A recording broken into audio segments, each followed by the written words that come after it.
Good morning students. ఈరోజు మనం income ట్యాక్స్లో income from profession అనే దాని గురించి చూడబోతున్నాం. ఇన్కమ్ ఫ్రమ్ ప్రొఫెషన్, వృత్తి నుంచి ఆదాయం. లాస్ట్ క్లాస్లో మనం ఇందులో చూసామండి.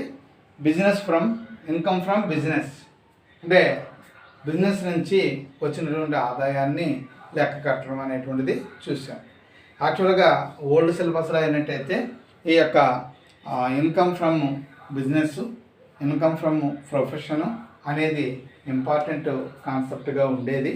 అప్పుడు కొద్దిగా నెంబర్ ఆఫ్ ప్రాబ్లమ్స్ చేసి వీటిని బాగా తరువుగా మనం ఫాలో అయ్యేవాళ్ళం. అయితే ఇప్పుడు ఏమైందండి అంటే ఇది గృహస్థ నుంచి ఆదాయంలో లాస్ట్ కంటెంట్ కింద పెట్టారు, చివరి భాగం కింద కొద్దిగా పెట్టారండి. అంటే ఈ income from profession, income from business అనేటువంటి పదాన్ని యూనిట్లో చేర్చారు. అందువల్ల మనం దీన్ని కొద్దిగా లైట్గానే చూసాం. మొన్న ఫార్మేట్ చూసాం. నేను ఇన్కమ్ ఫ్రమ్ బిజినెస్ అనేటువంటిది ఏ రకంగా కట్టాలి, ఒక వ్యాపారస్తుడికి వ్యాపారం వచ్చినప్పుడు ఆ వ్యాపారం నుంచి ఎంత మొత్తాన్ని పన్నుగా చెల్లించాలి అనేటువంటిది మనం నిన్నటి క్లాసులో చూసాం. అయితే ఇది ఏ రకంగా చూసామండి అంటే ఒక వ్యాపారస్తుడి యొక్క లాభ నష్టాల ఖాతా ప్రకారం లాభం ఎంతైతే ఉందో ఆ లాభాన్ని మనం తీసుకున్నాం. ఆ లాభానికి ఏం చేసామండి, ఏవైతే మన పర్సనల్ ఎక్స్పెన్సెస్ ఉన్నాయో, సొంత ఖర్చులు ఏవైతే ఉన్నాయో వాటిని కలిపాం. వాటి నుంచి మనకి సొంత ఆదాయాలు ఏవైతే ఉన్నాయో అంటే వ్యాపారానికి సంబంధం లేని నిధుల నుంచి కానీ షేర్ల నుంచి కానీ వచ్చినటువంటి ఆదాయాలు ఏమైనా ఉంటే ఆ ఆదాయాల మొత్తాన్ని తగ్గించాం. అప్పుడు వచ్చిన మొత్తాన్ని వ్యాపార ఆదాయంగా లెక్కలోకి తీసుకున్నాం. వెరీ ఫస్ట్ క్లాస్లో చెప్పుకున్నాం మనం ఇన్కమ్ రావడానికి మనకి 5 రకాల సోర్సెస్ కనిపిస్తాయని చెప్పుకున్నాం. ఏమేమి చెప్పుకున్నాం మరొకసారి గుర్తు చేసుకోండి. యాక్చువల్గా ఒక వ్యక్తికి ఎక్కువ రకాలంటే ఆదాయం ఉంటే ఒక 5 రకాలుగా ఉండవచ్చు. మొదటిది గృహము నుంచి ఆదాయం. అతనికి ఏదైనా ఇల్లు కనుక ఉండి అద్దెకిస్తే దాని మీద వచ్చినట్టు ఆదాయాన్ని గృహస్థి నుంచి ఆదాయము అని చెప్పుకున్నాం. అలాగే అతను కనుక ఒకవేళ ఉద్యోగి అయి ఉంటే అతనికి సాలరీ వస్తుంది కాబట్టి అతనికి జీతం నుంచి ఆదాయం లెక్క కట్టవలసి ఉంటుంది అని చెప్పుకున్నాం. అంటే ఇన్కమ్ ఫ్రమ్ సాలరీ, జీతాల నుంచి ఆదాయం. ఇది నెక్స్ట్ చాప్టర్ మనకి స్టార్ట్ అవుతుంది అనమాట అండి, ఇన్కమ్ ఫ్రమ్ సాలరీ అనేటువంటిది. ఓకే, నెక్స్ట్ మూడవది అంటే గృహం నుంచి వచ్చింది, జీతం నుంచి వచ్చింది. అలాగే మనకి వ్యాపారం ఏదైనా ఉంటే అటువంటి వ్యాపారం నుంచి కూడా ఆదాయము రావచ్చు. లేదా ఒక వృత్తి ఉంటే ఆ వృత్తి నుంచి కూడా మనకు ఆదాయం అనేది రావచ్చు. ఏమండి, తర్వాత ఇతర వనరుల నుంచి ఆదాయం అంటే మనకి బాగా పెట్టుబడి ఆదాయాలు లాంటివి ఏమన్నా ఉంటే అవి మనకి వచ్చేది మూలధన ఆదాయాలు అని చెప్తాం.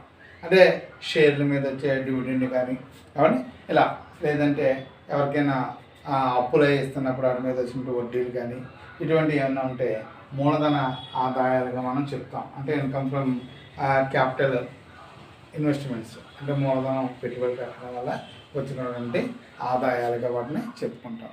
అలాగే ఇంకోసారి అదర్ సోర్సెస్ అంటే ఏంటంటే అంటే ఏదైనా ప్యాకాట్ కానీ లేదా లాటరీలు కానీ ఇటువంటి వాటి వల్ల కూడా మనకు ఆదాయం వస్తే రావచ్చు. ఈ 5 రకాల ఆదాయాన్ని లెక్కగట్టి అతనికి టోటల్గా ఎంత మొత్తం పన్ను చెల్లించడానికి అర్హుడుగా ఉన్నాడు అనేటువంటిది మనం లాస్ట్ చాప్టర్లో అంటే స్థూల మొత్తం ఆదాయం అనేటువంటి యూనిట్లో దాన్ని క్యాలిక్యులేట్ చేయడం జరుగుతుంది. అంటే గ్రాస్ ఇన్కమ్ ఎంత అనేటువంటిది ఆ యూనిట్లో మనం క్యాలిక్యులేట్ చేయడం చేస్తాం. ఈ యూనిట్లో మనం గృహస్థి ఇంపార్టెంట్ కాబట్టి గృహస్థి గురించి మీకు నెంబర్ ఆఫ్ ప్రాబ్లమ్స్ చెప్పాను. అలాగే ఇన్కమ్ ఫ్రమ్ బిజినెస్ అంటే ఏంటో తెలియడానికి వీలుగా ఫార్మేట్ చెప్పి ఒక 2 సమ్స్ చెప్పడం జరిగింది. అలాగే ఇన్కమ్ ఫ్రమ్ ప్రొఫెషన్ అంటే ఏంటి అనేటువంటిది కూడా ఈరోజు చెప్పి దీని మీద నెక్స్ట్ క్లాస్లో మీకు సమ్స్ కూడా ఇవ్వడం అనేటువంటిది జరుగుతుంది. అంటే రేపటి క్లాస్కి మనకి మొత్తం అంటే హౌస్ ప్రాపర్టీ కంప్లీట్ అయిపోయింది. అలాగే income from business, income from profession కూడా కంప్లీట్ అయిపోతుంది. దీని తర్వాత ఇన్కమ్ ఫ్రమ్ సాలరీస్ అనేది మొదలు పెడతాను. అది కొద్దిగా పెద్ద చాప్టర్, కొద్దిగా ఎక్కువ క్లాసులు తీసుకుంటుందండి. అది అంటే ఎక్కువ రూల్ పాయింట్స్ మనకి ఉంటాయి, కొద్దిగా జాగ్రత్తగా చేయవలసిన యూనిట్. డే ఆఫ్టర్ టుమారో నేను స్టార్ట్ చేయగలుగుతాను ఇంచుమించుగా. ఏమంటే ఇవాళ మనం చూసేది ఏంటంటే అంటే ప్రొఫెషన్ అంటే ఇన్కమ్ ఫ్రమ్ ప్రొఫెషన్, వృత్తి నుంచి ఆదాయం. అసలు వృత్తి అంటే ఏంటి, ప్రొఫెషన్ అంటే ఏంటి? వ్యాపారము అంటే వస్తువులు కొని అమ్మటాన్ని వ్యాపారం అంటాం. Selling and buying of goods is called business అని చదువుకున్నాం, వ్యాపారం అని చదువుకున్నాం. మరి ప్రొఫెషన్ అంటే ఏంటి, వృత్తి అంటే ఏంటి? వృత్తి అంటే ఏంటంటే అంటే ఏదైనా ప్రత్యేకమైన చదువుకొని దాని ద్వారా ఆదాయం సంపాదించడాన్ని, ఆ విజ్ఞానంతో ఆదాయాన్ని సంపాదించడాన్నే వృత్తి అని చెప్పి పిలుస్తాం. ప్రత్యేకమైన అంశంలో నైపుణ్యాన్ని సాధించడం ద్వారా వృత్తిని మనం చేయడం అనేటువంటిది జరుగుతుంది. అంటే వృత్తికి ఉదాహరణ చెప్తే మీకు అర్థమవుతాయి. వేటిని ప్రొఫెషన్స్ అంటారు అంటే డాక్టర్ ప్రొఫెషన్ అంటే డాక్టర్ని మనం చూసినట్టయితే అతడు ఎంబీబీఎస్ చదువుకొని ఆ సర్టిఫికేట్ ద్వారా అతడు డాక్టర్గా ప్రాక్టీస్ పెట్టి ప్రజలందరికీ ఇక్కడ వైద్య సాయాన్ని అందిస్తాడు. అయితే అప్పుడు డాక్టర్ చేసేదాన్ని మనం వ్యాపారము అనమండి, వృత్తి అంటామండి. డాక్టర్ ప్రొఫెషన్ అని చెప్పి మనం పిలుస్తూ ఉంటాం. అలాగే డాక్టర్ లాగానే ఇంకా ఎవరు ఉంటారని అంటే లాయర్స్ అంటే లాయర్లు అండి. లాయర్లు కూడా వాళ్ళు చేసేది ప్రొఫెషన్. వారికి ప్రత్యేకమైన స్కిల్ ఉంటుంది, వారికి న్యాయశాస్త్రం అన్నీ కూడా తెలుస్తాయి. లాయర్గా ప్రాక్టీస్ మొదలు పెడతారు. ఎవరైనా వివాదాల పాలైన వాళ్ళని తీసుకుని వారికి న్యాయాన్ని అందచేయడం అనేది వారి యొక్క వృత్తి ధర్మంగా మనం చెప్తూ ఉంటాం. డాక్టర్లు, లాయర్లు, చార్టెడ్ అకౌంటెంట్స్. చార్టెడ్ అకౌంటెంట్స్ అంటే సిఏలు అండి. ఈ సిఏ యొక్క పని ఏంటంటే అంటే ఏదైనా కంపెనీని ఒప్పుకొని ఆ కంపెనీకి సంబంధించిన లెక్కలన్నింటినీ కూడా రాసి ఆదాయ పన్ను విధించడానికి వీలుగా వాటిని యాజమాన్యానికి అందచేయడం అనేటువంటిది చేస్తారు. అలా చేయడం వారి యొక్క వృత్తి. ఒక చార్టెడ్ అకౌంటెంట్ అవ్వాలి అంటే మా నాన్నగారు చార్టెడ్ అకౌంటెంట్ అండి, నేను కూడా చార్టెడ్ అకౌంటెంట్, మా చెల్లి చార్టెడ్ అకౌంటెంట్ అంటే వాళ్ళ అబ్బాయి అమ్మాయి అయినంత మాత్రాన మనం చార్టెడ్ అకౌంటెంట్ అయిపోము. ఎప్పుడు చార్టెడ్ అకౌంటెంట్ అవుతామని మనం కూడా సిఏ పాస్ అయితే మనకు సర్టిఫికేట్ వస్తే అప్పుడు మనం కూడా సిఏ అవుతాం అన్నమాట. అంటే ఎవరు పడితే వాళ్ళు సిఏ అయిపోవడానికి కుదరదు కదా. ప్రొఫెషన్ అంటే అది ఇప్పుడు చదువుతో కూడుకున్నటువంటిది అనమాట అండి. ఆ చదువుతో కూడుకున్నటువంటి నైపుణ్యంతో కూడుకున్నటువంటి వాటిని మనం ఏమంటామంటే ప్రొఫెషన్స్, వృత్తులు అని చెప్పి పిలుస్తాం. అయితే ఈ వృత్తులకు సంబంధించిన ఆదాయం వచ్చేటప్పుడు మనం ఇన్కమ్ ట్యాక్స్ ఏ రకంగా చెల్లించవలసిన దానికి అవకాశం ఉంటుంది. అంటే డాక్టర్లు, లాయర్లు ఇటువంటి వారు కూడా చెప్పినటువంటి ఆదాయాన్ని మించిన ఆదాయాలు సంపాదిస్తూ ఉంటారు. ఎందుకంటే వీళ్ళు పెద్ద మొత్తంలో సేవలు అందిస్తూ ఉంటారు కాబట్టి వీరికి వచ్చే ఆదాయాలు కూడా పెద్ద మొత్తంలో ఉంటాయి. కాబట్టి ప్రభుత్వం ఏం చెప్తుంది అంటే వీరిని కూడా పన్ను చెల్లించమని కోరుతుందన్నమాట. వీరు కూడా ఆదాయ పన్నుని చెల్లించాలి. అందువల్ల వీరికి ఆ వృత్తి నుంచి ఎంత ఆదాయం వచ్చింది అనేటువంటిది వారు కూడా లెక్కని చూపించవలసి ఉంటుంది. అలా వారు చూపించిన దాన్నే వృత్తి నుంచి ఆదాయము, ఇన్కమ్ ఫ్రమ్ ప్రొఫెషన్ అని చెప్పి పిలుస్తామండి. కానీ అంటే ఇది పూర్తిగా ఏంటంటే అంటే బేస్డ్ ఆన్ స్కిల్, ఒక ప్రత్యేకమైన నైపుణ్యం మీద ఆధారపడినటువంటిది అనమాట అండి. ఈ స్కిల్ దేని ద్వారా వస్తుందండి అంటే పర్టికులర్ ఎడ్యుకేషన్ ద్వారా వస్తుందండి. అంటే ఒక స్పెసిఫిక్ సబ్జెక్ట్ని చదువుకోవడం ద్వారా వీరికి ఒక స్కిల్ వస్తుంది.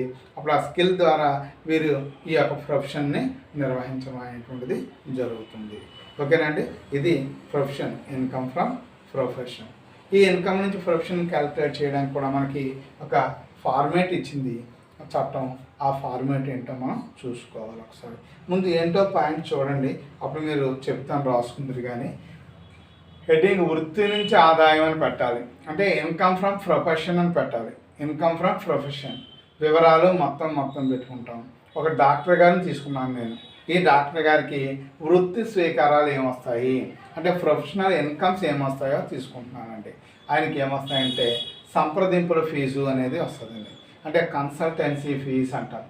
కన్సల్టెన్సీ ఫీజ్ మీరు ఏ డాక్టర్నైనా ఒక రాజమండ్రిలో, కాకినాడలో ఎక్కడికైనా వెళ్ళి ఒక డాక్టర్ గారికి మీకు ఉన్నటువంటి అనారోగ్యాన్ని చెప్పి మందులు రాయించుకుందాము, వాటిని వాడితే తగ్గిపోద్ది అనేటువంటి భావన మీకు వచ్చినప్పుడు మీరు ఆ డాక్టర్ గారిని నేరుగా వెళ్ళిపోయి నాకు ఇది ఉంది, ఈ మందులు రాయండి అంటే ఆయన రాయరు.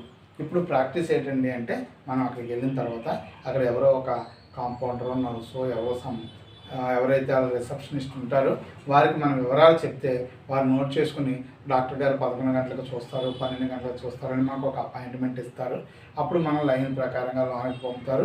మన డాక్టర్ గారిని మన సలహాలు అడిగి వారి చేత మెడిసిన్స్ రాయించుకుని వచ్చినందుకు వెంటనే వారు ఏం చేస్తారని అంటే ఇంత మొత్తం కౌంటర్లో పే చేసి వెళ్ళండి అని అడుగుతారు, లేదా ముందుగానే పే చేసి రండి అని చెప్తారనమాట. అది కన్సల్టెన్సీ ఫీజు, డాక్టర్ గారిని కలిసినందుకు చెల్లించేటువంటి ఫీజు కన్సల్టెన్సీ ఫీజు. అలాగే ఆపరేషన్ ఫీజులు, శస్త్రచికిత్స ఫీజులు, ఆపరేషన్ ఫీజులు మనకి ఏదైనా అనారోగ్యం వచ్చినా, లేకపోతే డెలివరీ జరిగినా, లేకపోతే యాక్సిడెంట్ జరిగినా అలాంటి సమయాల్లో మనకి ఏం చేస్తారని అంటే ఆపరేషన్ చేస్తారు, దానికి కొంత ఫీజుని తీసుకుంటారు.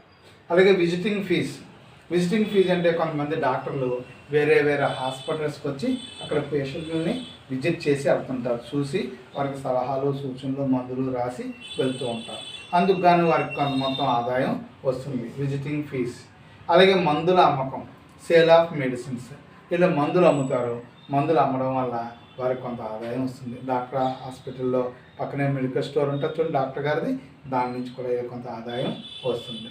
అలాగే గిఫ్ట్స్, బహుమతులు, కొన్ని సమయాల్లో ఈ యొక్క పేషెంట్స్ డాక్టర్ గారికి అభిమానం కొలిది కొన్ని బహుమతులు కూడా ఇస్తున్న సందర్భాలు ఉంటూ ఉంటాయి. అలాగే పెరిక్విజిట్స్ అంటే కొన్ని రిజర్వ్లు లాంటివి ఉంటాయి, అవి కూడా వీళ్ళకి ఆదాయంగా వస్తాయి. కొన్ని నిమిత్తంగా కొంత మొత్తం ఆదాయాలు వీళ్ళకి అందటం అనేటువంటి జరుగుద్ది, అవి పెరిక్విజిట్స్ అంటే. తర్వాత ఇంకా పరీక్షాధికారి ఫీజులు. పరీక్షాధికారి అంటే కొన్ని సమయాల్లో వీరు వేరే యూనివర్సిటీలో ఈ పరీక్షలు జరుగుతున్నప్పుడు ఎగ్జామినర్స్గా వెళ్తూ ఉంటారండి. అలా ఎగ్జామినర్గా వెళ్ళడం వల్ల వారికి కొంత మొత్తం ఫీజు వసూలు అవుతుందండి, అది ఎగ్జామినర్ ఫీజెస్ అండి. అలాగనే ఇతర వృత్తి వసూళ్ళన్నీ కూడా, ఇతర ప్రొఫెషనల్ ఇన్కమ్స్ ఏమైతే ఉన్నాయో అవన్నీ కూడా మీరు తీసుకోవాలి.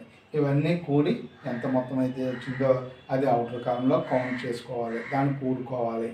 ఆ కూడుకున్న దానిలోంచి వృత్తిపరమైన ఖర్చులు తీసేయాలి. ఈ డాక్టర్ గారికి ఎలా ఇదంతా కలిపి సంవత్సరంలో 10 లక్షల రూపాయల ఆదాయం వచ్చిందనుకోండి, ఆ 10 లక్షల రూపాయల్లో ఖర్చులు ఏం పెట్టారో అవన్నీ డిడక్ట్ చేసుకోవాలి. ఏమేమి ఖర్చులు పెట్టారు అంటే వారు డిస్పెన్సరీ ఖర్చులు ఉంటాయి. అంటే మరి హాస్పిటల్లో మందుల షాప్ ఉంది కదా, ఆ మందుల షాపుకు సంబంధించిన మందులు అవి కూడా బయట నుంచి కొని తెచ్చి అప్పుడు అమ్ముతారు కాబట్టి అవి కొనడానికి అయ్యేటువంటి ఆ డిస్పెన్సరీ నిర్వహణ, అంటే ఆ హాస్పిటల్ నిర్వహించడానికి అంటే కొన్ని సౌకర్యాలు లాంటివి ఇస్తారు. ఏదో కాంపౌండర్లని, మందులని, కుర్రోళ్ళని, సేల్స్ గర్ల్స్ అని, తర్వాత అటెండెంట్లని, ఇలా కొంతమంది ఉంటుంటారు కదా. ఆ డిస్పెన్సరీ నడపడానికి, ఆ మందులు హాస్పిటల్ నడపడానికి అయ్యేంటి ఖర్చు డిస్పెన్సరీ ఎక్స్పెన్సెస్. ఇక మందుల ఖర్చులు అంటే ఇందా చెప్పుకున్నాం కదా, అది ఇందులోకి వస్తుంది. అంటే మందుల షాప్ అంటే మెడికల్ స్టోరు మెయింటైన్ చేయడానికి మెడిసిన్స్ కొనాల్సి వస్తుంది, వాటికి సంబంధించిన ఖర్చులు. అలాగే శస్త్రచికిత్సా పరికరాలు అంటే ఆపరేషన్కి సంబంధించిన ఎక్విప్మెంట్స్, ఆ కత్తులు, కటార్లు ఇలాంటివన్నీ కొంటుంటారు కదండి, వాటికి సంబంధించినటువంటి ఖర్చులు. అలాగే వృత్తిపరమైన ఆ కారు అలాంటి వాటి మీద అయ్యే తరుగుదల, అంటే మనం ఈ హాస్పిటల్కి వెళ్ళి వస్తున్న కారు ఏదైతే ఉందో దాని మీద అయినటువంటి డిప్రిషియేషన్. అలాగే వృత్తి విజ్ఞానాన్ని పెంపొందించుకోవడానికి అయినటువంటి ఖర్చులు, అంటే డాక్టర్స్ నిరంతరం వారి యొక్క స్కిల్ని డెవలప్ చేసుకోవడానికి అనేకమైన బుక్స్ అవి కొంటూ ఉంటారు, మ్యాగజైన్స్ అవి తెప్పిస్తూ ఉంటారు, వాటిని స్టడీ చేస్తూ ఉంటారు. వాటి నిమిత్తం వాళ్ళకి కొంత మొత్తం ఖర్చు అవుతూ ఉంటుంది. ఇతరత్ర ఏమైనా ప్రొఫెషనల్ ఎక్స్పెన్సెస్ ఏమైనా ఉంటే అవన్నీ కలిపి ఒకసారిగా బయట వేసుకోవాలి. ఇందాక మనకు వచ్చిన ఆదాయంలోంచి ఈ ఖర్చును తీసివేసినట్టయితే అప్పుడు మీకు ఎంత అయితే వచ్చిందో అదే వృత్తి నుంచి ఆదాయం, అదే ఇన్కమ్ ఫ్రమ్ ప్రొఫెషన్. ఏమండి, ఇది ఫార్మేటు. ముందుగా ఈరోజు ఈ ఫార్మేట్ రాసుకొని దీన్ని బాగా చదివినట్టయితే నెక్స్ట్ క్లాస్లో మనం సమ్ చేయడానికి మీకు చాలా సులువుగా అర్థమయ్యే అవకాశం ఉంది. కాబట్టి ముందుగా మీరు ఏం చేస్తారండి అంటే ఇన్కమ్ ఫ్రమ్ ప్రొఫెషన్ అని హెడ్డింగ్ పెట్టుకొని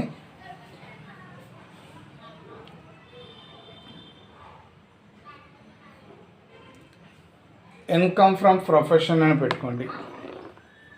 ఇన్కమ్ ఫ్రమ్ ప్రొఫెషన్ అని పెట్టుకొని ఒక పేజీ ఉండేటట్టు, అది ఒక హాఫ్ పేజీ పైగా ఉండేటట్టు గీతలు కొట్టుకోండి. వివరాలు మొత్తం పర్టికులర్స్ అమౌంట్ వివరాలు మొత్తం పర్టికులర్స్ అమౌంట్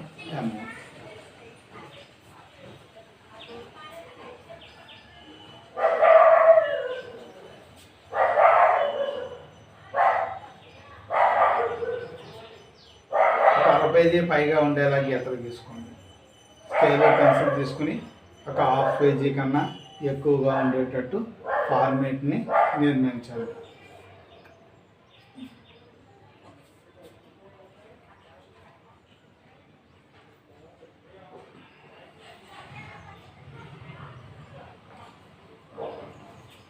వివరాలు మొత్తం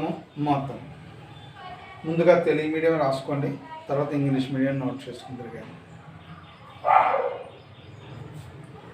వృత్తి నుండి ఆదాయం ఆ పేజీ ఓపెన్ చేశారు, ఫార్మేటు రాసుకోండి. వృత్తి నుండి ఆదాయం, వృత్తి నుండి ఆదాయం, హెడింగ్ వృత్తి నుండి ఆదాయం. వివరాలు మొత్తం పెట్టారు, వివరాలు మొత్తం పెట్టారు. ఫస్ట్ రామన్ వృత్తి స్వీకారాలు, వృత్తి స్వీకారాలు, వృత్తి స్వీకారాలు ఆ సైడ్ హెడ్డింగ్. దాని కింద రాసుకోండి సంప్రదింపుల ఫీజు, సంప్రదింపుల ఫీజు. ఒక 3 అక్షరాలు బయట వేసుకోండి. సంప్రదింపుల ఫీజు 3 అక్షరాలు బయట వేసుకోండి. సంప్రదింపుల ఫీజు. తర్వాత శస్త్రచికిత్స ఫీజు, శస్త్రచికిత్స ఫీజు, శస్త్రచికిత్స ఫీజు 3 అక్షరాలు బయట వేసుకోండి.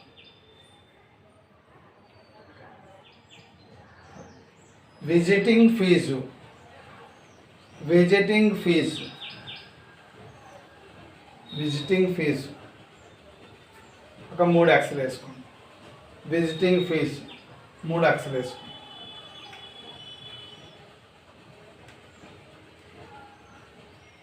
తర్వాత మందుల అమ్మకాలు, మందుల అమ్మకాలు, మందుల అమ్మకాలు 3 అక్షరాలు వేసుకోండి. 3 అక్షరాలు వేసుకోండి. తర్వాత బహుమతులు, బహుమతులు 3 అక్షరాలు వేసుకోండి. 3 అక్షరాలు. తర్వాత పెరిక్విజిట్ల విలువ, పెరిక్విజిట్ల విలువ, పెరిక్విజిట్ల విలువ 3 అక్షరాలు వేసుకోండి. 3 అక్షరాలు వేసుకోండి. తర్వాత పరీక్షాధికారి ఫీజు, పరీక్షాధికారి ఫీజు 3 అక్షరాలు వేసుకోండి.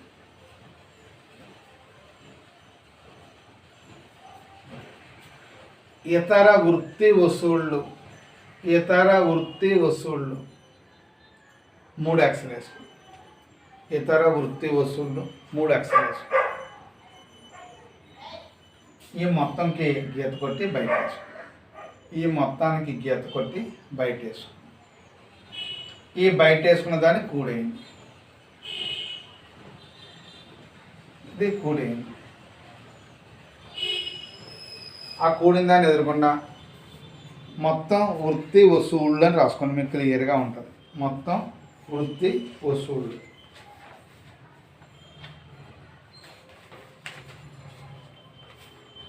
దీన్ని ఎదురకుండా మొత్తం వృత్తి వసూళ్ళు అని రాసుకోండి. మొత్తం వృత్తి వసూళ్ళు అని రాసుకోండి. దాంట్లోంచి మైనస్ 2వ పాయింట్. ఇది ఫస్ట్ రోమన్, సెకండ్ రోమన్. వృత్తి ఖర్చులు, వృత్తి ఖర్చులు. ఫస్ట్ డిస్పెన్సరీ ఖర్చులు అంటే ఆసుపత్రి ఖర్చులు అండి. డిస్పెన్సరీ ఖర్చులు, డిస్పెన్సరీ ఖర్చులు ఒక 3 అక్షరాలు ఇన్నర్ కాలనీ వేసుకోండి. 3 అక్షరాలు. మందుల ఖర్చులు కూడా 3 అక్షరాలు. మందుల ఖర్చులు 3 అక్షరాలు. 3 ఎక్స్లు. శస్త్రచికిత్సా పరికరాలు, శస్త్రచికిత్సా పరికరాలు 3 ఎక్స్లు, 3 ఎక్స్లు.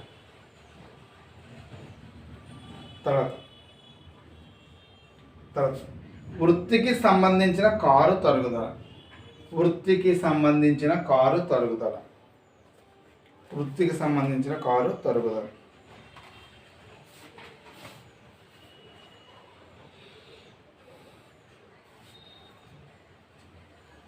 బయట 3 ఎక్స్లు వేసుకోండి. తర్వాత వృత్తి విజ్ఞానాన్ని పెంపొందించడానికి, వృత్తి విజ్ఞానాన్ని పెంపొందించుకోవడానికి ఖర్చులు, వృత్తి విజ్ఞానాన్ని పెంపొందించుకోవడానికి ఖర్చులు 3 ఎక్స్లు వేసుకోండి.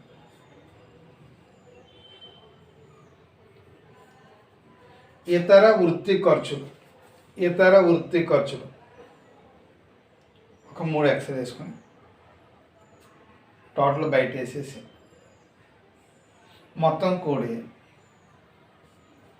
కూడేసి దాని ఎదురుగుండా వచ్చింది, ఈ మొత్తం టోటల్ ఎదురుగుండా వచ్చింది. వృత్తి నుండి ఆదాయం, వృత్తి నుండి ఆదాయం, వృత్తి నుండి ఆదాయం. దాని కింద 2 గీతలు గీసేసుకోండి, దాని కింద 2 గీతలు గీసుకోండి.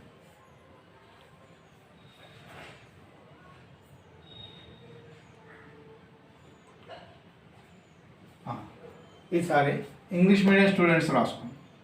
ఈఎం స్టూడెంట్స్ ఒక హాఫ్ పేజీ ఉండేటట్టు ఫార్మేట్ గీసుకోండి, ఒక హాఫ్ పేజీ ఉండేటట్టు ఫార్మేట్ గీసుకోండి, హాఫ్ పేజీ ఉండేటట్టు ఫార్మేట్ గీసుకోండి. ఇన్కమ్ ఫ్రమ్ ప్రొఫెషన్ అని పెట్టుకోండి. Income from profession, particulars amount, particulars amount, particulars amount, particulars amount. First roman ఇవి ప్రొఫెషనల్ ఇన్కమ్స్ అని పెట్టుకోండి. Professional incomes, professional incomes side heading, professional incomes, professional incomes. దాని కింద consultancy fees, consultancy fees 3 ఎక్స్లు, consultancy fee 3 ఎక్స్లు.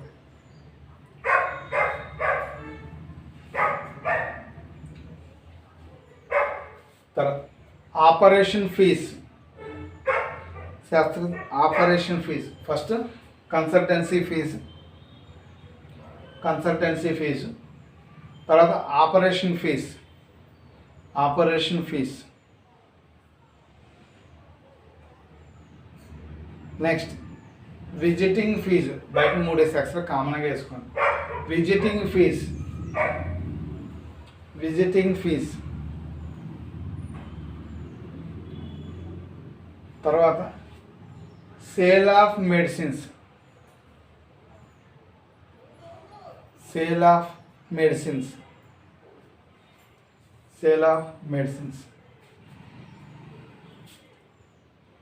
తర్వాత gifts from patients, gifts from patients,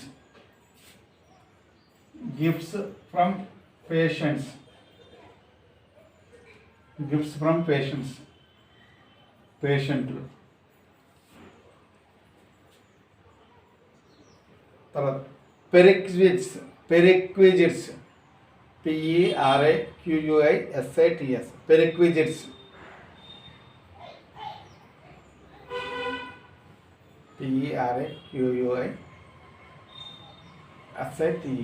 పెరిక్విజిట్స్. తర్వాత examiner fees,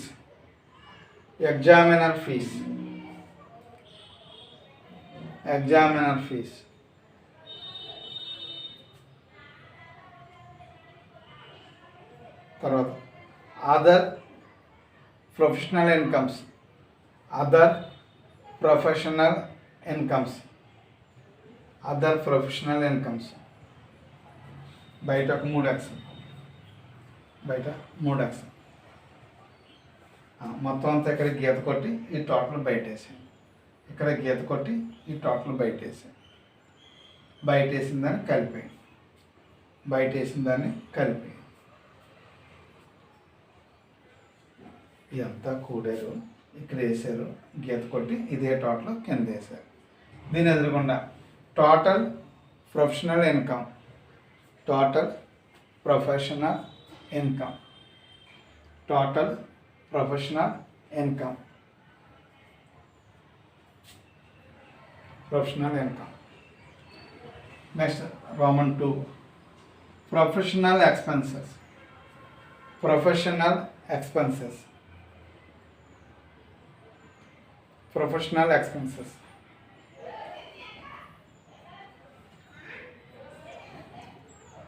one by one points రాసు, 1 by 1 పాయింట్స్. Dispensary expenses, dispensary expenses, dispensary expenses. Next point medical expenses, medical expenses. 3 సెక్స్లు బయట వేసుకోండి. Medical expenses.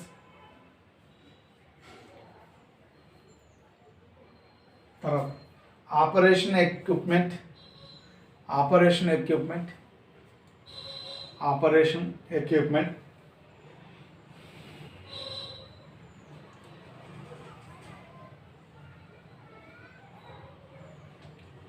తర్వాత professional books, professional books, professional books and magazines, professional books and magazines. తర్వాత other professional expenses, other professional expenses, other professional expenses. అక్కడికి ఇలా గీత కొట్టి ఇదే total ఇక్కడ వేయండి, ఇలా గీత కొట్టి ఇదే టోటల్ ఇక్కడ వేసి ఇందులోంచిది తీసేయండి, దీంట్లోంచిది తీసేయండి. ఇప్పుడు ఇది ఎంతైతే వచ్చిందో దాని కింద 2 గీతలు కొట్టుకొని, ఎంతైతే వచ్చిందో దాని కింద 2 గీతలు గీసుకొని అది ఇన్కమ్ ఫ్రమ్ ప్రొఫెషన్ అని రాయండి. Total income from profession, total income from profession, total income from profession. 3 ఎక్స్లు, 3 ఎక్స్లు వేసి, 3 ఎక్స్లు వేసి టోటల్ ఇన్కమ్ ఫ్రమ్ ప్రొఫెషన్ 3 ఎక్స్లు వేసి. ఇది ఇన్కమ్ ఫ్రమ్ ప్రొఫెషన్ అంటే, అంటే వృత్తి నుంచి ఆదాయం అంటే ఇది. ఇటువంటి టేబుల్ మనం తయారు చేసుకొని వారు ఇచ్చిన సమాచారం నుంచి ఏవేవైతే వృత్తికి సంబంధించినటువంటి ఆదాయాలు ఉన్నాయో ఆ ఆదాయాలన్నీ తీసుకోవాలి. ఆ ఆదాయాలన్నిటిలోంచి వృత్తిపరమైన ఖర్చులు ఏవైతే ఉన్నాయో ఆ వృత్తిపరమైన ఖర్చులు దాని నుంచి తగ్గించి చూపించాలి, వాటిని దాని నుంచి తగ్గించి చూపించాలి. ఓకే, ఇక్కడ మనం డాక్టర్లు కానీ, లాయర్లు కానీ, చార్టర్డ్ అకౌంటెంట్లు కానీ, లేదా లెక్చరర్స్ కానీ ఇటువంటి వారి తాలూకా ఆదాయాలు ఇందులో గణన చేయడం అనేటువంటిది జరుగుతుంది, ఇందులో క్యాలిక్యులేట్ చేయడం అనేటువంటిది జరుగుతుంది. మీరు 1-2 ఎగ్జాంపుల్స్ నేను చెప్తాను, దాన్ని బట్టి మీరు ఐడియాలో పెట్టుకున్నట్టయితే ప్రొఫెషన్ నుంచి ఇన్కమ్ ఏ రకంగా క్యాలిక్యులేట్ చేస్తారు అనేటువంటి కాన్సెప్ట్ మీకు అర్థమవుతుంది. ఓకేనండి, ఈ ఫార్మేట్ని నెక్స్ట్ క్లాస్కి మీరు త్వరగా ప్రిపేర్ అయి ఉండండి, అప్పుడు మనం సమ్ చేయడానికి చాలా సులభంగా ఉంటుంది. నెక్స్ట్ క్లాస్లో మనం ఈ ప్రొఫెషన్ మీద సమ్స్ ఏ రకంగా ఉంటాయి అనేది మనం డీల్ చేసి చూద్దాం. ఓకేనండి, థ్యాంక్ యూ.